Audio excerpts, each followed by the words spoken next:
Krause Assistencial apresenta NAP TV.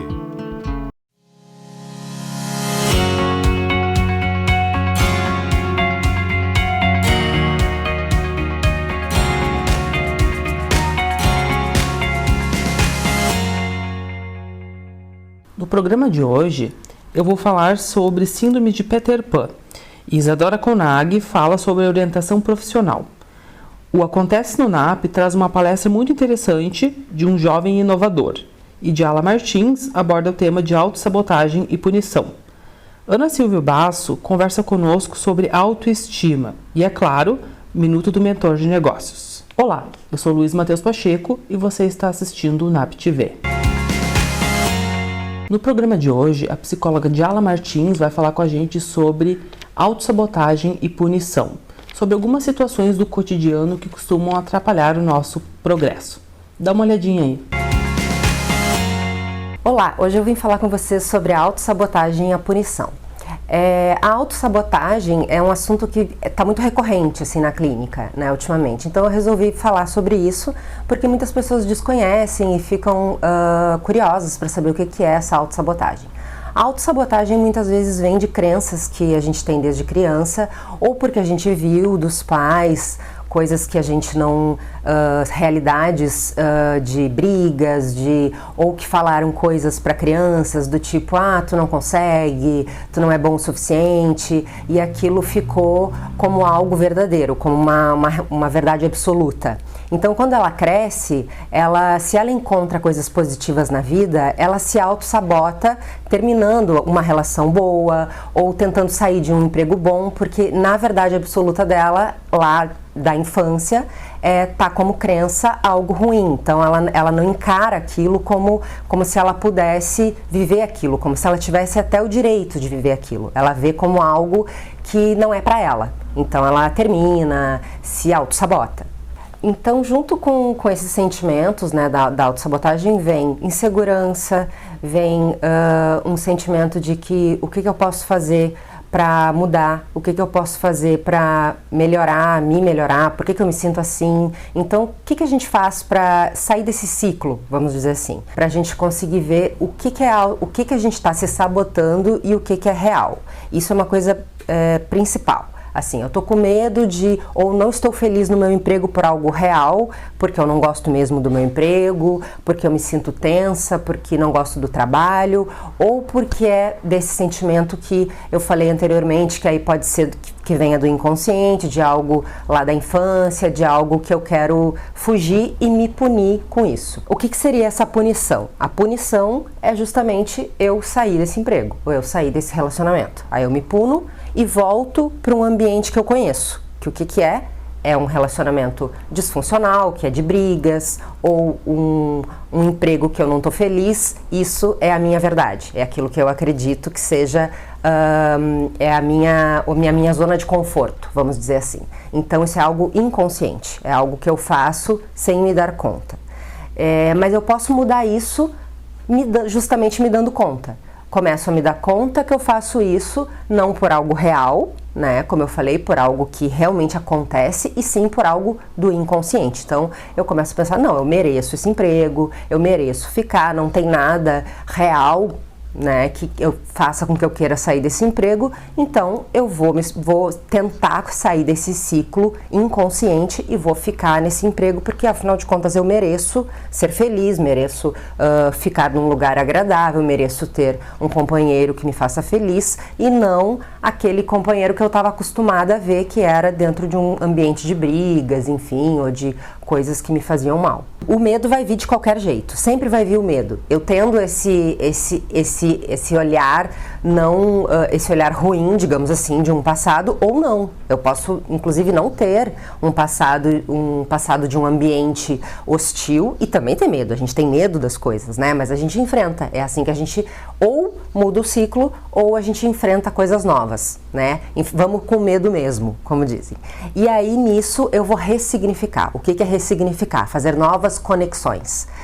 ver por um outro ângulo, enfrentando, eu vejo que eu consigo, e aí eu começo a ressignificar tanto esse meu passado ou como um futuro, né? Tipo, meu futuro eu quero que seja bom, eu quero que seja prazeroso, então eu vou buscar isso, como? Experienciando e enfrentando esse medo. Então eu convido a todos a se olhar, né? A prestar atenção, porque a gente muitas vezes, como são coisas inconscientes, a gente não se dá conta que a gente faz.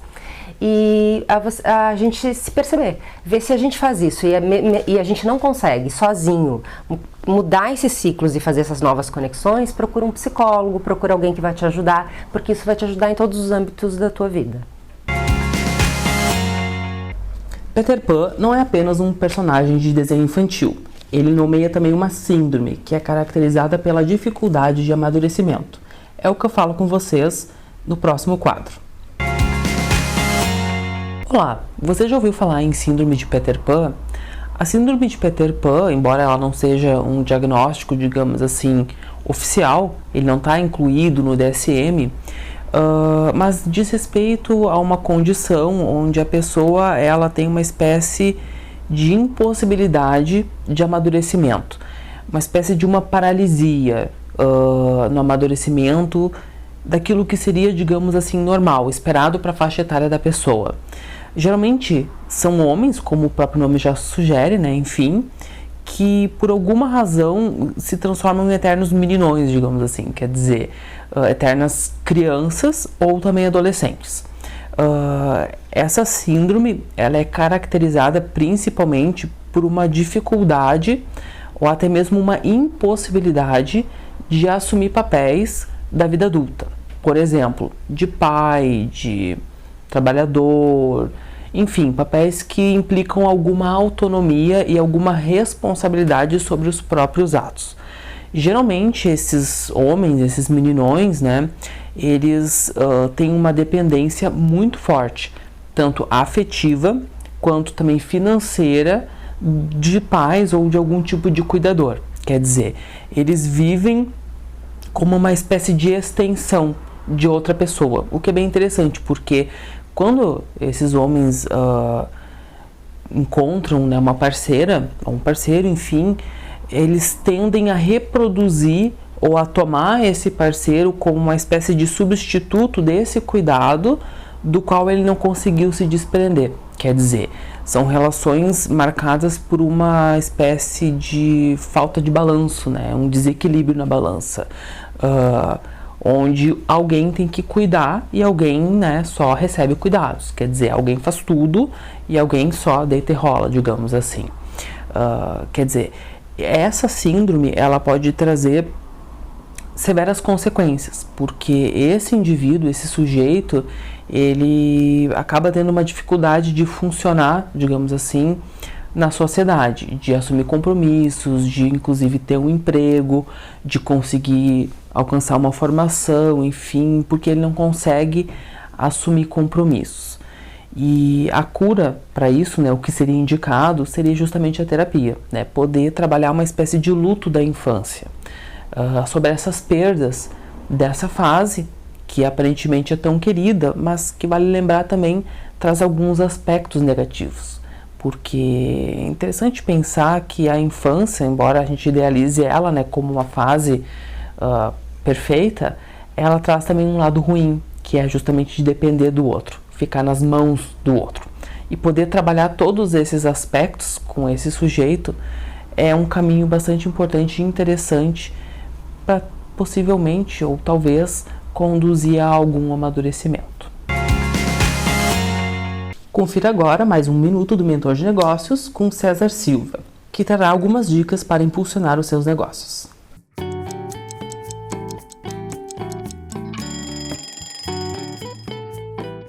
Olá, empreendedor, olá, empreendedora. Que tipo de líder você tem sido na sua empresa?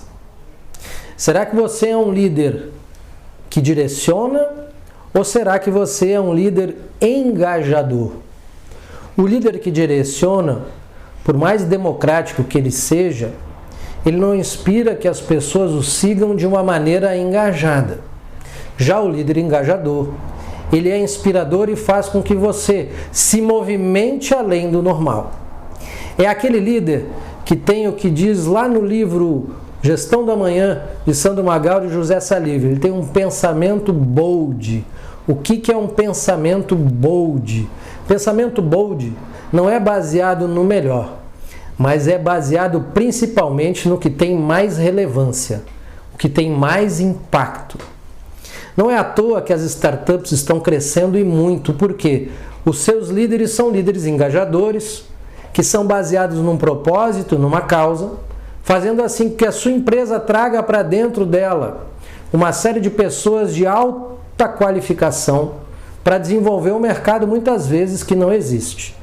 Traduzindo, se você for simplesmente atirar confete para cima e for um líder normal, ninguém vai atrás de você porque caiu o confete no chão, acabou.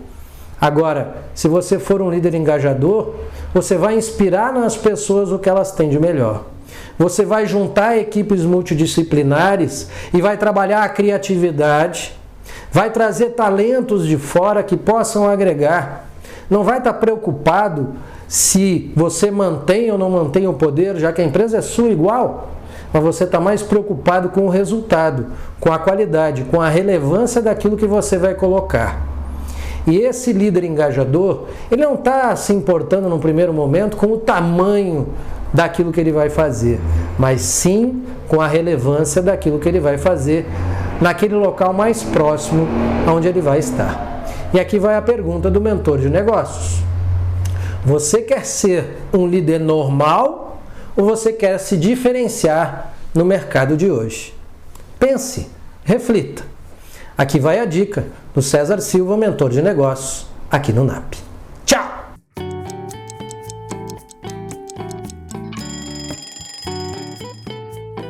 Na última semana, nós tivemos aqui no NAP uma palestra muito inspiradora com Felipe Machado, um jovem que conquistou o mundo com sua criatividade e inovação. Vamos conferir o que acontece aqui no NAP?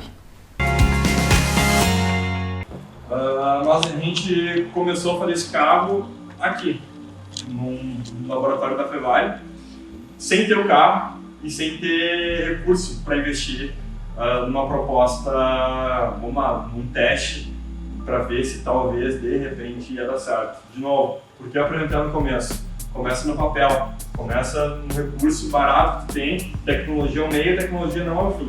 Então, como a gente fez para chegar em Curitiba armado do que a gente precisava para em um mês conseguir construir o carro? Conheci o Renault Stepway antes de todo mundo, porque ele ainda não tinha sido lançado, e eu olhei para esse banco e me encantei na hora. Cara, vai esse o banco.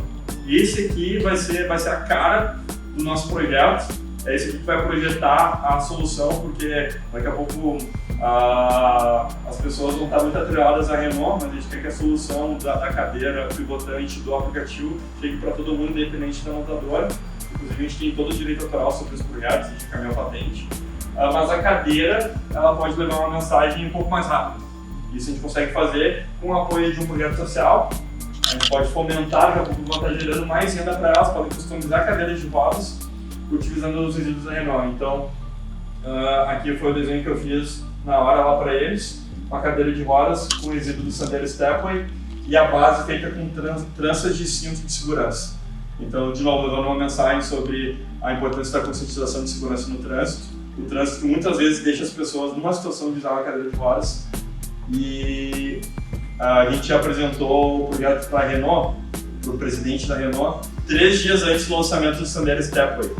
Então, o Brasil conheceu primeiro o assento da cadeira de rodas feita do veículo que a Marina Rui Barbosa anunciou sendo loira, antes do próprio carro. É assim que acaba acontecendo com os veículos dos cadeirantes. As pessoas colocam um adesivo gigante e um rótulo, e a gente pensa que inclusão é chamar as pessoas para o baile, né? A gente chama para o baile e não convida para dançar. Então, a gente tem que entender que com tanto avanço tecnológico, com tanta oportunidade, com tanto recurso, é inadmissível a gente ainda se deparar com esse tipo de situação. A família, de novo, a gente volta nela. Devido toda uma trajetória, passa por centro de pesquisa avançada, por prêmio Nobel, por Harvard, por França, por o mundo inteiro, mas a família é quem está sempre esperando pela gente. Então, sempre gosto de enfatizar o privilégio que eu tive de vir de uma família onde os recursos financeiros eram e são muito limitados, mas que nunca me faltou amor, e eu sei que isso faz toda a diferença. E quando a gente fala em um ambiente como o NAP, né, Aline, o acolhimento ele é muito importante. E a gente não sabe com quem a gente cruza todos os dias. Vocês podem ser a família de alguém naquele dia. Um bom dia que a gente dá um abraço, um aperto de mão, pode fazer a diferença na vida de uma pessoa que no futuro a gente não sabe quem pode ser, né? A gente pode estar cruzando aí para um próximo prêmio Nobel, a gente pode estar cruzando para alguém que vai fazer uma grande transformação no mundo. Às vezes a arrogância ou a petulância ou, enfim, tantas qualidades negativas do ser humano que são latentes no dia a dia, tão acelerado, né? A gente não entrega mais flores para ninguém, podem fazer toda a diferença. Está na hora de mais uma Psicodica, um quadro onde os nossos profissionais vão indicar alguma obra ou livro para agregar no seu dia a dia. E logo mais, o nosso intervalo. Mas não sai daí, a gente volta já já.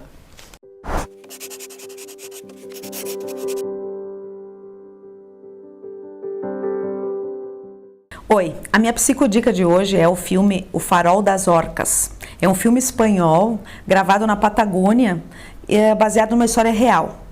De um homem que tinha contato direto com as orcas, com as baleias. Tá? Ele sabia uma técnica de entrar em contato com elas. Tá? Ele ia até a beirada da praia e as orcas vinham até ele quando ele tocava uma flauta. E ele se envolvia com essas baleias, afetivamente, mergulhava com elas, tudo isso. E veio uma mulher com um filho autista que viu ele na TV e gostou, a primeira manifestação do filho de carinho e afeto e interesse por algo foi pelas baleias. Então essa mãe vai com esse filho até ele lá na Patagônia, no meio do nada, que nem banheiro tinha. E esse menino começa a mostrar o funcionamento do autismo, então é interessante a gente ver como que, de certa forma, o autista pode mostrar algum tipo de afeto e algum tipo de interesse. Olha lá que esse filme é bem interessante para a gente pensar a relação de afeto e principalmente também a relação com os animais.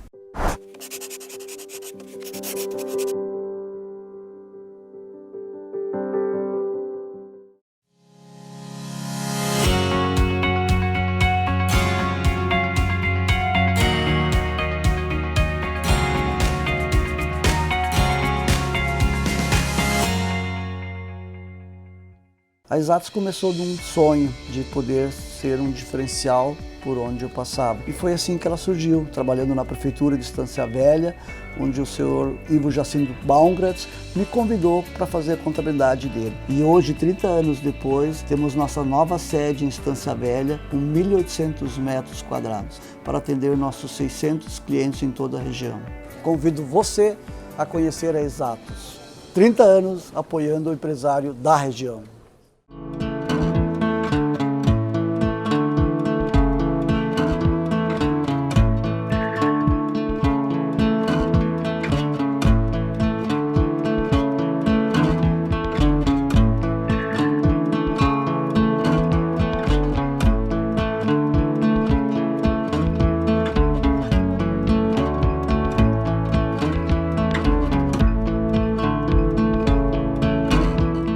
O NAP, Núcleo de Atendimento Psicológico, é um serviço voltado para a psicologia e também para as áreas de quiropraxia, nutrição, terapia ocupacional, psiquiatria, psicopedagogia, palestras e cursos com profissionais capacitados e diferentes estilos de atendimento, pois cada um de nossos pacientes é único e merece ser tratado dessa forma.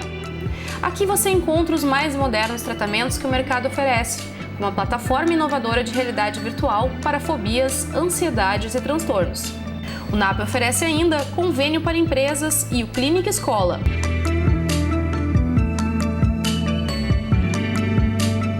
Agende uma visita, conheça os nossos serviços e encontre o apoio que você precisa.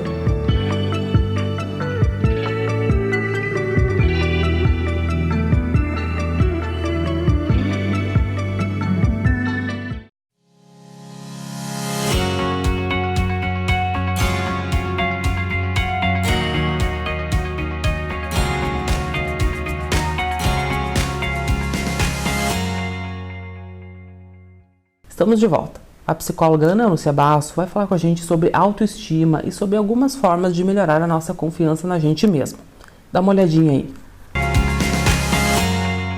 Olá, tudo bem? Então, hoje o assunto que eu acho bem pertinente falar é sobre autoestima. Muitas das pessoas, elas acham que a autoestima, ela é somente sobre a parte física, sobre o quanto tu é bonita fisicamente, o quanto cada um acha o que é bonito, ou seja, mas na verdade a autoestima ela vai muito além. Ela também fala muito de como a gente se posiciona no mundo, o quanto a gente acredita na nossa capacidade, na nossa potência no trabalho, nos relacionamentos, na vida. Também acho muito importante falar que autoestima é uma coisa que também é confundida com o que os outros pensam de mim. Não.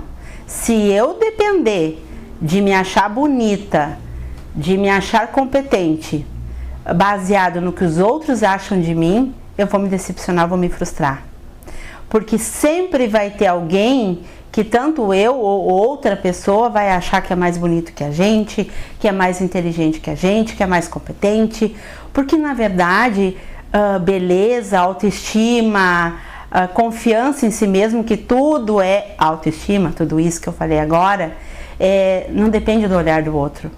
Depende do meu olhar, do carinho que eu tenho comigo mesmo, do quanto eu valorizo a minha beleza, do quanto eu valorizo quem eu sou, o meu cabelo, o meu corpo, as minhas relações interpessoais, a minha confiança no meu trabalho, a minha confiança nos meus relacionamentos. É um processo de eu, self, interior, não é um processo do outro. Cuidem, não baseiem a sua vida, não baseiem a sua aparência, as suas atitudes, os seus relacionamentos em ninguém, a não ser dentro daquilo que vocês sentem e o que vocês acham. Se de fato vocês não gostam de alguma coisa na aparência física de vocês, mas é porque vocês acham, bom, existem cirurgias, existem tratamento psicológico para saber se realmente isso é de vocês ou se é do outro. Mas principalmente entendam que a beleza, assim como a autoconfiança, é extremamente pessoal. Cuidem para viverem de acordo com o que vocês acham, porque se vocês viverem de acordo com o que vocês acham, vocês vão ter uma autoestima elevada e não vai ser a opinião de ninguém que vai definir quem vocês são. Se vocês são bonitas o suficiente ou competentes o suficiente, ou bonitos, tanto faz. Para se buscar a autoestima, é preciso buscar primeiramente dentro de si. Você nunca vai encontrar autoestima no outro, que é como eu expliquei antes, é muito pessoal. E eu sou uma adulta, eu desde criança não gosto de mim, então sim, é a hora de procurar um psicólogo, entender desde quando isso começou, se foi por causa de um bullying na infância, se faltou algum olhar de alguém na infância, se alguém te rejeitou. Existem muitas coisas que fazem com que uma pessoa não se ache bonita ou competente o suficiente.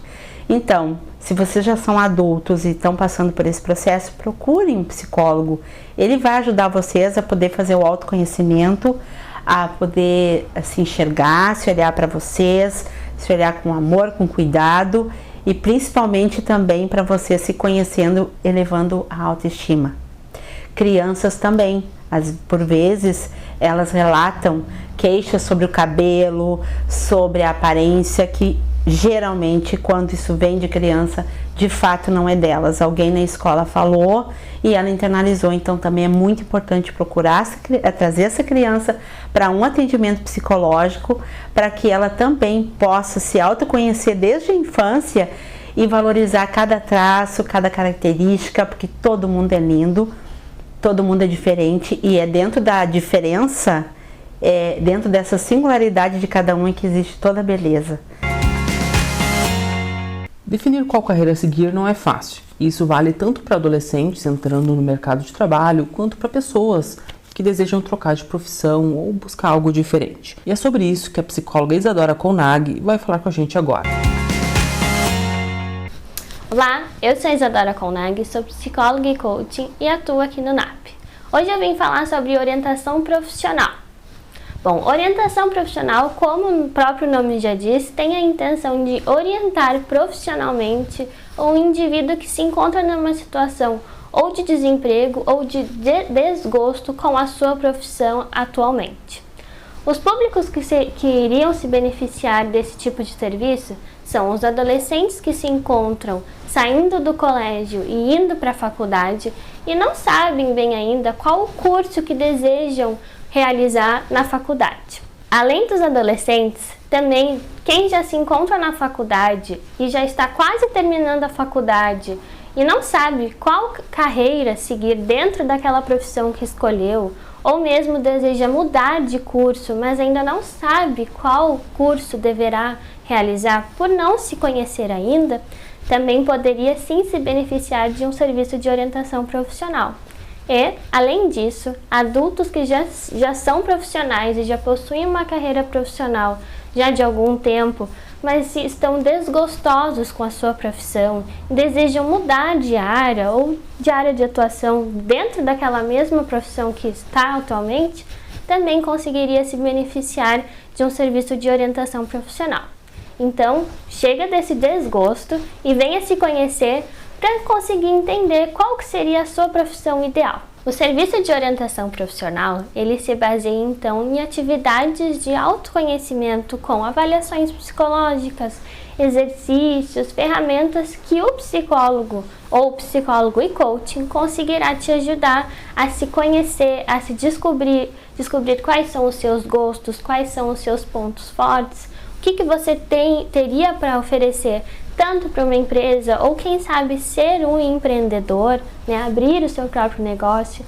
Então a orientação profissional ele é um tipo de serviço que ajudará muito no seu autoconhecimento, não só na área profissional, mas na sua vida no geral. Claro que falaremos mais sobre a sua carreira profissional e a sua vida profissional, mas também de um modo geral servirá para que você possa se conhecer mais e descobrir quem você é, quais são os seus pontos fortes, quais são os seus valores, algo que é tão importante para a gente escolher uma profissão. Então, procure um psicólogo, que aqui no NAP nós temos vários. O programa de hoje termina aqui, mas a gente continua com vocês nos nossos canais no Facebook e no YouTube, ou dá uma ligadinha pra gente e deixa a sua opinião. A seguir, você continua com a programação da Vale TV. Tchau, tchau. Krause Assistencial apresentou NAP TV.